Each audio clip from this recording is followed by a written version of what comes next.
What happens when the most audacious general in the American army becomes so obsessed with personal glory that he threatens to unravel the entire Allied strategy for victory in Europe? In the spring of 1943, as Allied forces prepared to invade Sicily and push toward the heart of Nazi-occupied Europe, Supreme Commander Dwight D. Eisenhower faced a crisis that would test not only his leadership but the very foundation of military discipline in wartime. General George Smith Patton, Jr., the swaggering, pearl-handled, pistol-wearing commander whose tactical brilliance was matched only by his volcanic temperament, had become a problem that could no longer be ignored. The tension between these two men, one a master of coalition politics and strategic patience, the other a warrior poet who believed war was humanity's highest calling, would explode into a confrontation that nearly destroyed one career while defining the other. This was not merely a clash of personalities, but a fundamental conflict over what kind of army America would field, what kind of leaders it would tolerate, and whether individual genius could ever justify insubordination in a democratic military fighting a war for civilization itself.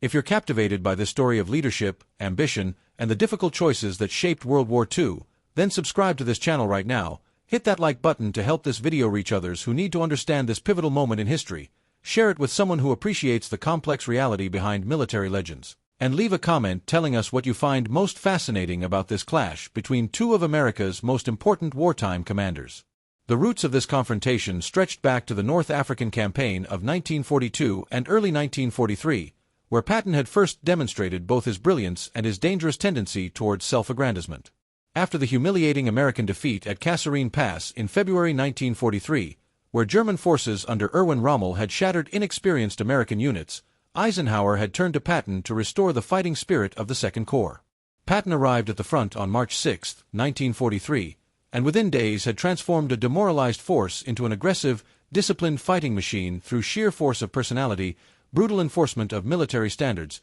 and an almost mystical ability to inspire men to believe in their own lethality. He insisted on proper uniforms, imposed fines for minor infractions, and court-martialed officers who failed to lead from the front. The results were immediate and dramatic. At the Battle of El Getter on March 23, 1943, Patton's revitalized corps stopped a major German armored thrust and proved that American soldiers could stand toe-to-toe with the Wehrmacht's best. But even in this moment of vindication, Patton's obsession with glory began to show itself in ways that troubled Eisenhower and other Allied commanders. Patton repeatedly lobbied for operations that would maximize publicity for his command, even when they made little strategic sense, and he began to cultivate war correspondence with the same energy he devoted to planning attacks. The Sicily campaign, which began with the Allied invasion on July 10, 1943, brought these tensions to a breaking point in ways that revealed fundamental differences in how Eisenhower and Patton understood the nature of command in a coalition war. Eisenhower had designed Operation Husky as a carefully coordinated assault, with British Field Marshal Bernard Montgomery's 8th Army advancing up the eastern coast toward Messina, while Patton's 7th Army protected Montgomery's left flank and secured the western portion of the island. This plan reflected political realities within the Anglo-American alliance, where British forces still comprised the majority of combat power in the Mediterranean theater and where Churchill's government remained the senior partner. But Patton viewed his assigned role as an insult to American arms and to his own reputation, and he immediately began maneuvering to steal glory from Montgomery by reaching Messina first. On July 17, without authorization from Eisenhower or from General Harold Alexander, the British officer commanding all ground forces in Sicily, Patton launched a drive toward Palermo on the opposite side of the island, a maneuver that had minimal strategic value but would generate spectacular headlines. When Alexander protested, Patton presented the advance as a reconnaissance in force that had simply succeeded beyond expectations, a bureaucratic fiction that everyone recognized as such. Eisenhower was furious at this breach of coalition protocol but felt constrained by Patton's success and by political pressure from Washington, where General George Marshall and Secretary of War Henry Stimson were eager for American victories that could match British achievements. Throughout late July and early August 1943, Patton pushed his divisions in a brutal race to Messina that accomplished little beyond satisfying his competitive obsession with Montgomery. The advance along Sicily's northern coast subjected American soldiers to punishing conditions, with units forced to navigate mountainous terrain and destroyed roads while under constant German artillery fire, all in service of a goal that commanders on the ground recognized as primarily symbolic. Casualties mounted in small, savage engagements that captured strategically insignificant villages, each one another stepping stone in Patton's personal quest for vindication. On August 3, 1943, while visiting frontline hospitals to pin Purple Hearts on wounded soldiers, Patton encountered Private Charles Kull of the 26th Infantry Regiment at an evacuation hospital near Nicosia. Kull, who showed no visible wounds, was sitting hunched over when Patton demanded to know what was wrong with him. When Kull replied that he guessed he could not take it anymore,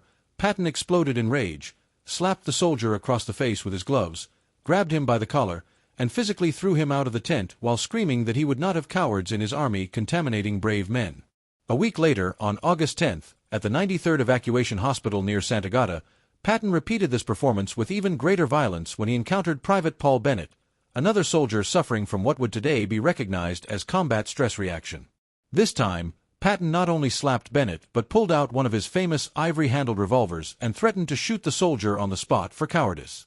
These incidents, which medical personnel and other witnesses reported up the chain of command, reached Eisenhower's headquarters in Algiers by mid-August, just as Patton's forces were indeed reaching Messina ahead of the British on August 17th. Eisenhower now faced a decision that would define his leadership style and his relationship with subordinates for the remainder of the war. He could court-martial Patton, which would end the career of America's most aggressive and tactically gifted field commander, just as the Allies prepared for the invasion of Italy and were already planning the even more critical invasion of France. He could publicly reprimand Patton, which would satisfy demands for accountability but would hand a propaganda victory to the Germans by exposing disunity in Allied command. Or he could handle the matter quietly, through personal confrontation and private discipline, preserving Patton's utility as a combat commander while making absolutely clear that such behavior would never be tolerated again. Eisenhower's decision revealed the pragmatic, politically astute side of his leadership that would make him supreme commander for the D-Day invasion.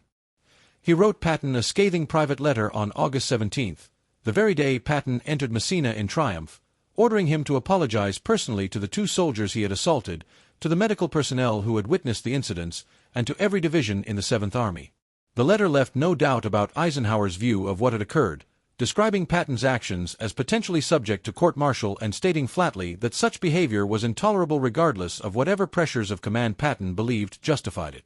The confrontation between these 2 men in late August and September 1943 embodied a clash between 2 visions of military leadership that resonated far beyond their personal relationship. Patton, steeped in military history and believing himself the reincarnation of great captains from Hannibal to Napoleon, held that war demanded ruthlessness not only toward the enemy but toward one's own soldiers, that compassion was a luxury no combat commander could afford, and that men suffering from invisible psychological wounds were malingerers whose example could destroy unit cohesion if tolerated. He genuinely believed, based on his reading of history and his own experience in World War I, that most cases of combat fatigue were failures of will rather than legitimate medical conditions, and that a shock to a soldier's pride through public humiliation might restore his fighting spirit more effectively than medical evacuation. This view, though widely held among officers of Patton's generation, was increasingly at odds with emerging psychiatric understanding of combat trauma and with the values of a democratic society that expected its military to balance effectiveness with fundamental human dignity. Eisenhower, by contrast, represented a more modern conception of military leadership that recognized the Army as a reflection of American society and understood that public confidence in military institutions required accountability even for the most talented commanders. He had spent the pre-war years as a staff officer and had developed a sophisticated understanding of civil-military relations, coalition politics, and the importance of maintaining public support for a long war. Where Patton saw soldiers as instruments to be sharpened and discarded as necessary in pursuit of victory, Eisenhower understood them as citizens in uniform whose welfare was a sacred trust. The immediate aftermath of Eisenhower's intervention demonstrated both the strengths and limitations of his approach to managing difficult subordinates. Patton, devastated by the rebuke from a man he had once considered a junior officer, complied with every requirement of Eisenhower's letter, delivering emotional apologies to the 2 soldiers and to the medical staff, and making humiliating speeches to assembled divisions acknowledging his failure of leadership. 4 months afterward, Patton remained in Sicily while other commanders led operations in Italy, effectively sidelined despite his seniority and success. The slapping incidents remained secret from the American public until November 1943, when journalist Drew Pearson broke the story in a radio broadcast, creating a firestorm of controversy that threatened both men's careers. Eisenhower was accused of covering up officer misconduct, while Patton faced calls for his dismissal from members of Congress and from veterans organizations. Yet Eisenhower refused to sacrifice Patton to public opinion, instead issuing a statement defending his decision to handle the matter through command channels and emphasizing Patton's value as a combat leader. This loyalty, even while maintaining private discipline, reflected Eisenhower's understanding that winning the war required making difficult choices about which standards to enforce absolutely and which to bend in service of larger objectives. General George Marshall, the Army Chief of Staff and Eisenhower's mentor, supported this handling of the situation, recognizing that the approaching invasion of France would require every talented commander available regardless of personal flaws. Now, at the exact midpoint of the story, if you're beginning to understand the complexity of leadership decisions in wartime and the difficult balance between accountability and military necessity, take a moment to subscribe to this channel so you never miss these deep dives into history. Hit that like button to support our work. Share this video with someone who thinks they understand World War II but has never heard this story, and leave a comment about which aspect of this confrontation surprises you most or what you think you would have done in Eisenhower's position. The resolution of the slapping incidents and Patton's eventual return to command for the Normandy invasion illustrated how Eisenhower had succeeded in channeling Patton's aggressive instincts while establishing clear boundaries for acceptable behavior. By early 1944, as planning for Operation Overlord intensified, Eisenhower brought Patton to England to command the Third Army, which would become operational after the initial landings in France. But the relationship had fundamentally changed. Eisenhower made clear through his actions and his assignments that Patton would never again enjoy the independence he had claimed in Sicily, that he would operate within strictly defined parameters, and that any repetition of insubordinate behavior or violations of policy would end his career regardless of tactical success. This framework was tested almost immediately when Patton, speaking at a public event in England in April 1944, made remarks that seemed to exclude the Soviet Union from the alliance fighting Germany, creating a diplomatic incident just weeks before D-Day. Eisenhower considered relieving Patton but once again chose to reprimand him severely while keeping him in command, calculating that the risk of losing Patton's battlefield skills outweighed the diplomatic embarrassment. What emerged from these repeated confrontations was a command relationship based on mutual understanding rather than affection. Eisenhower recognized Patton as an irreplaceable instrument of war, whose aggressive instincts and tactical brilliance made him ideal for exploitation operations once the Allies broke out of the Normandy beachhead. Patton, for his part, finally accepted that his hunger for glory had to be subordinated to coalition requirements and strategic necessity, though this acceptance remained grudging and incomplete. The validation of Eisenhower's approach came in the summer and fall of 1944, when Patton's Third Army executed one of the most spectacular campaigns in American military history while operating within the command structure Eisenhower had imposed. After the breakout from Normandy in late July, Patton's forces swept across France in a mechanized thrust that captured the imagination of the American public and vindicated his theories of armored warfare. Between August 1 and December 31, 1944, the Third Army advanced over 600 miles, liberated thousands of French towns and villages, and destroyed or captured elements of multiple German armies. Yet this success occurred precisely because Eisenhower had established clear strategic objectives and had created a command system that prevented Patton from pursuing glory at the expense of the broader campaign. When Patton wanted to drive directly to the German border in late August, ignoring supply limitations and exposing his flanks, Eisenhower reined him in. When Patton advocated for a narrow thrust into Germany that would have left other Allied armies static, Eisenhower insisted on the broad front strategy that, while slower, maintained pressure across the entire line and prevented German concentration of forces. Most dramatically, when the German Ardennes offensive created the Battle of the Bulge in December 1944, Eisenhower was able to redirect Patton's entire army northward within 72 hours, a feat of operational flexibility that would have been impossible if Patton had been allowed to pursue his own strategic vision. The relief of Bastogne on December 26, 1944, by elements of Patton's army represented the perfect synthesis of Patton's tactical aggression channeled through Eisenhower's strategic framework, achieving a decisive result that served coalition objectives rather than individual glory. The final chapter of the Eisenhower-Patton relationship unfolded in the last months of the war and its immediate aftermath, revealing that the fundamental tensions between these men had been managed but never truly resolved. As Allied forces pushed into Germany in early 1945, Patton continued to chafe under restrictions he viewed as politically motivated and strategically unsound, particularly Eisenhower's decisions to halt American advances to allow Soviet forces to capture Berlin and Prague. Patton's increasingly vocal opposition to these decisions, combined with his inflammatory statements about Soviet intentions and his advocacy for immediately confronting the communist threat, created new friction with Eisenhower, who was focused on maintaining alliance unity through the final defeat of Germany. After the German surrender on May 8, 1945, Patton's inability to transition from warrior to occupation administrator led to further conflicts with Eisenhower over denazification policy, displaced persons, and the treatment of former German military officers. When Patton publicly compared the Nazi Party to American political parties and suggested that denazification was impeding Reconstruction, Eisenhower finally relieved him of command of the Third Army in October 1945, transferring him to a largely ceremonial role commanding the 15th Army,